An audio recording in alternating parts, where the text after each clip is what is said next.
Okay, so I just had the funniest idea. Me and Aaron are trying to book our Disney trip, and I couldn't decide which resort we should stay at. I kind of narrowed it down to a couple, and I was gonna let Aaron pick whichever resort because I really want him to have a good time. I'm trying to make him into a Disney adult like me, so I really want him to have a good time. So I thought I would give him all the options and let him pick what resort we should stay at.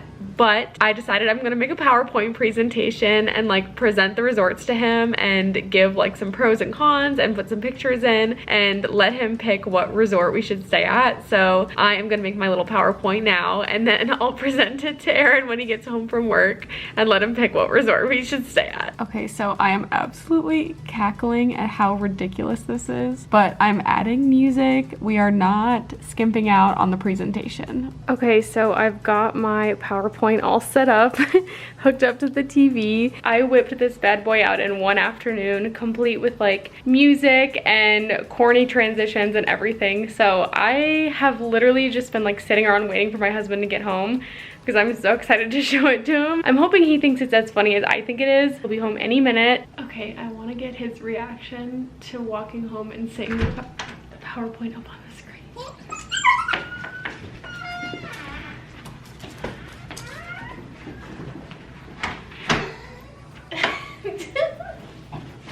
Do you see it? Yes, I see it. Have a seat. The presentation will be starting soon. I would like to start out by giving you a vision board for our trip. Should we stay at Disney's Caribbean Beach Resort? Should we stay at Disney's Pop Century Resort? Or should we stay at Disney's Port Orleans French Quarter? All right, option one. You know it, you love it. Pop Century. All right, what are the pros?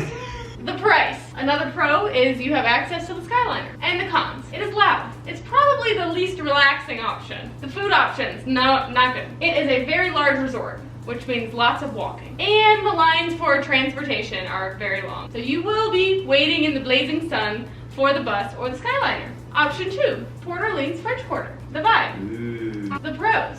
It is the smallest Disney resort, and you can take the boat to Disney Springs, and the bus stop is very small. It is covered. You will not be waiting in the blazing sun. You will be sitting on a bench. There's also a jazz lounge where you can go listen to live jazz music. We have a few customer testimonials here. The first one is from a real customer. It says, "I love French Quarter so much." The second testimonial is from another real customer. French Quarter is nice and small and has its own vibe. And the third one is from a third real customer, and she says, "It feels like home." And as a bonus, enjoy these throwbacks from French Quarter in 2001. Young Katie. The cons. Honestly, the only con, pretty much, is that you have to take the bus to the parks. Option three, Caribbean Beach Resort. This place of the three probably has the best food options. They have a sit-down restaurant, they have a quick service, and they have like a poolside bar. But they all have poolside bars. It is also walking distance to the Riviera. And the cons. This would be the most expensive option because I would recommend we pay extra for a preferred location because the resort is huge. So if you don't pay for a preferred room, you get stuck in Trinidad. So you're probably asking, how much will I be in debt to Mickey Mouse? Do you have any questions?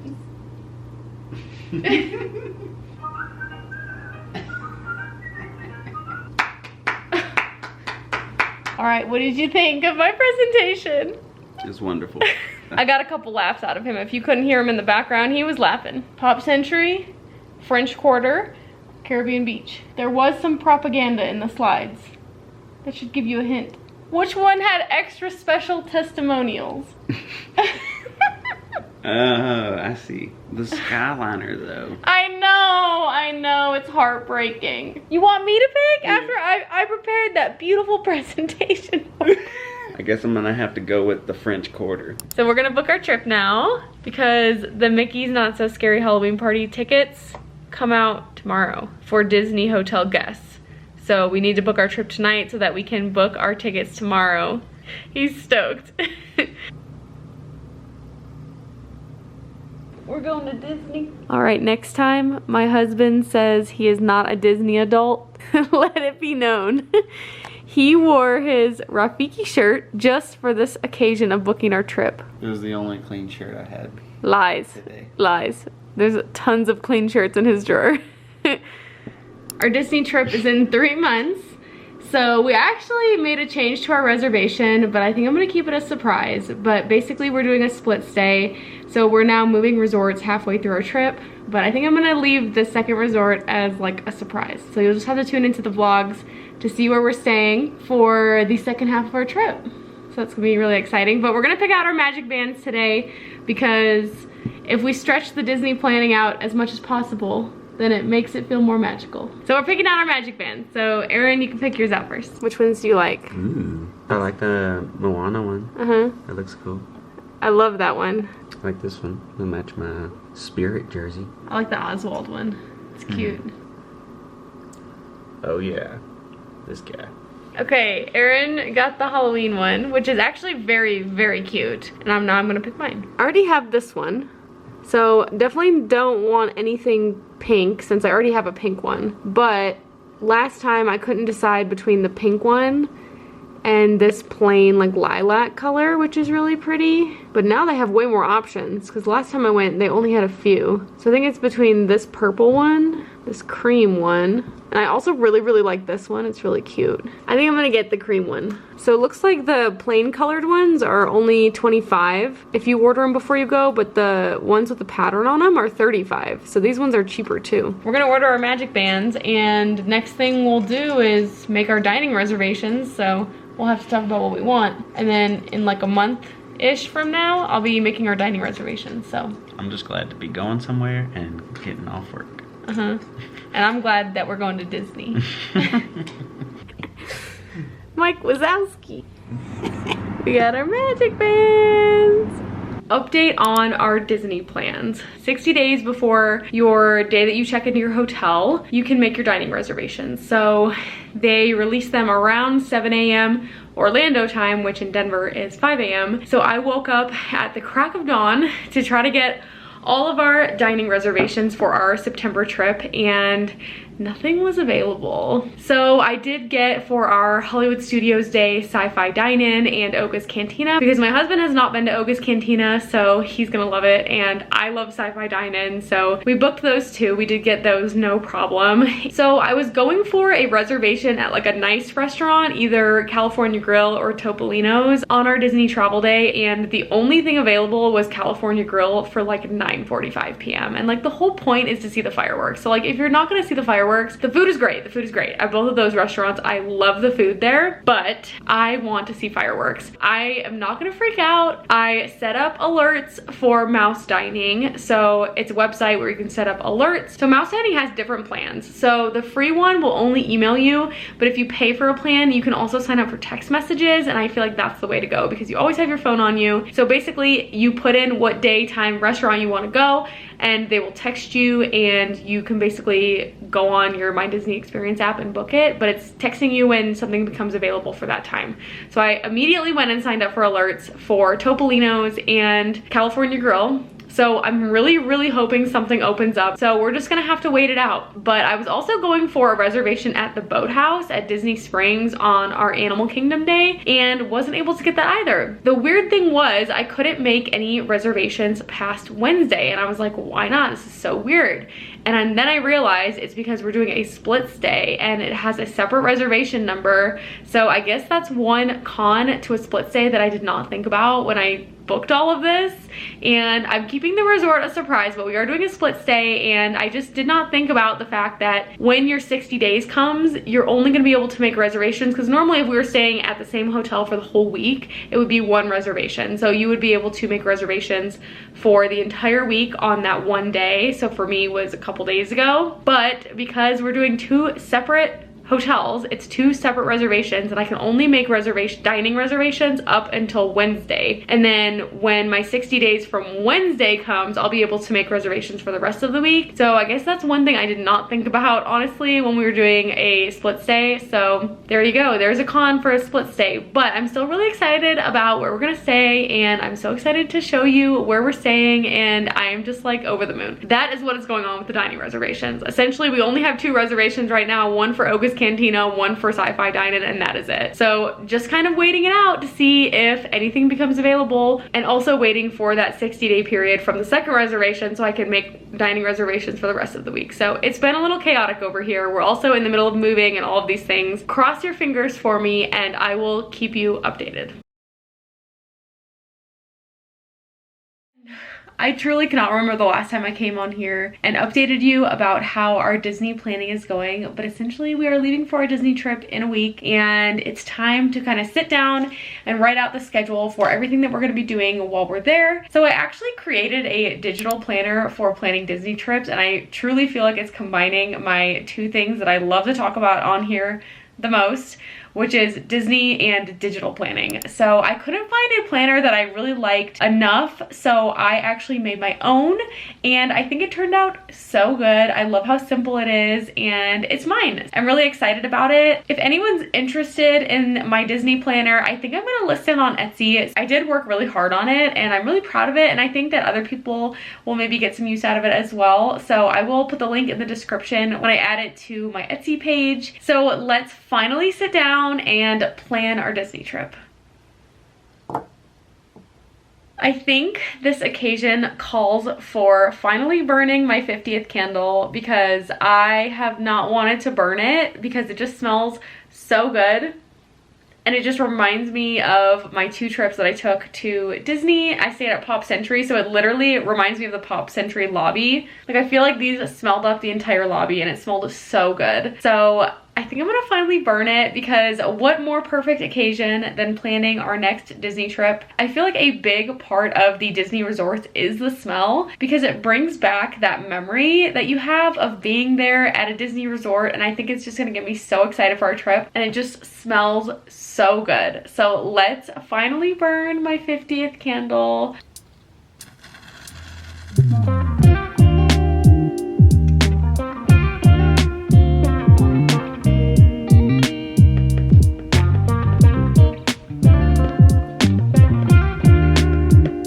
So I have my planner split up into a couple different sections. So I have a weekly plan where you can plan out your whole trip on one page, just super basic, and then you can go through each day and plan out each day specifically. So that is what I'm looking forward to most, but I just finished my weekly plan, and now that I've kind of thought about my weekly plan and what our week overall is gonna look like, now I'm gonna do my vision board. So if I was in like the really early stages of planning a Disney trip, I would probably do the vision board first and then decide what do we want this trip to look like. We've kind of already decided all of that and planned everything, so now I'm just kind of organizing it into my planner. So I kind of already know what the trip is going to look like, but I do still want to make a vision board just to kind of show what our trip is going to look like and just help me get excited. So I'm going to go on Pinterest, download some pictures, and then I'm going to upload it to basically a blank page for my vision board and just get excited about our trip. So let's make a Disney vision board.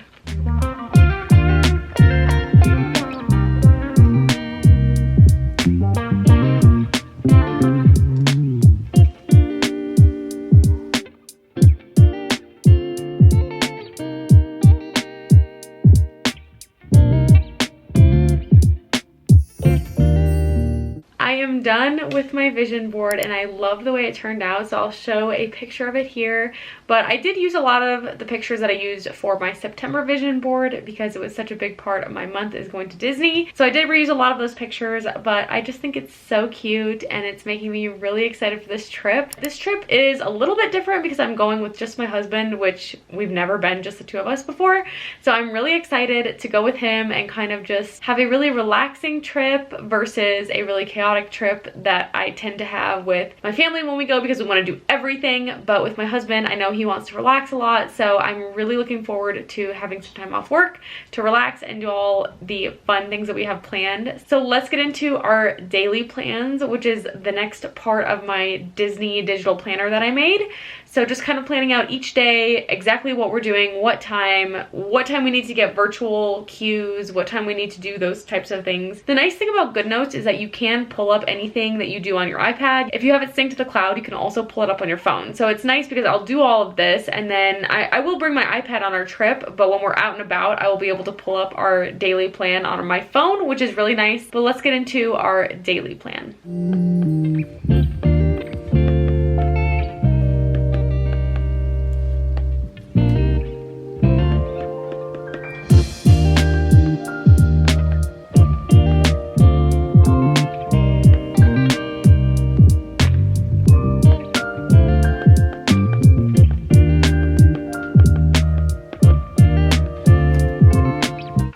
finished planning out my first day, which is our travel day, and I think that this planner is gonna be perfect for what I'm needing it for. So I'm gonna go through now each day and finish each of my daily plans, which might take a little while, so I am gonna get to it.